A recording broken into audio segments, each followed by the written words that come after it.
Nomination ప్రక్రియ ఇప్పుడు మొదలు కాబోతోంది. మీరందరూ కలిసి ఈ ఇంట్లో 3 వారాలు గడిపారు. ఈ ఇంట్లో ఉండడానికి ఎవరు అర్హులో ఎవరు అనర్హులో 2 సభ్యుల ముఖం మీద ఫోమ్ కొట్టండి.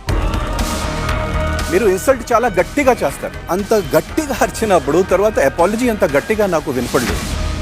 నేను మీకు ఇన్సల్ట్ చేయలేదు. ఇన్సల్ట్ ఎక్కడ చేశాను నేను మీకు? మీరు నాకు వార్నింగ్ ఇచ్చినప్పుడు నేను వార్నింగ్ తీసుకోవాలా?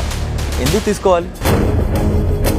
సో నువ్వు గట్టిగా చెప్తున్నావు, ఈడ నరాలన్నీ కనిపిస్తున్నాయి, నా మాట నీకు వినబడట్లేదు. అప్పుడు ఎవరు తీసుకొచ్చారు మరి వాళ్ళ వెనకాలకి? నా పాయింట్ అయిపోయింది. ఓహో టోన్ టోన్ టోన్ టోన్ వచ్చి నువ్వు నా టోన్ గురించి కంప్లైంట్ చేస్తున్నావు. అది కంప్లైంట్ చేయడానికి నువ్వు ఎవరు?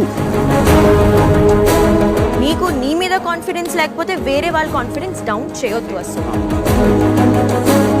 నా ప్రకారంగా you are failed and you are biased. నేను ఇక్కడ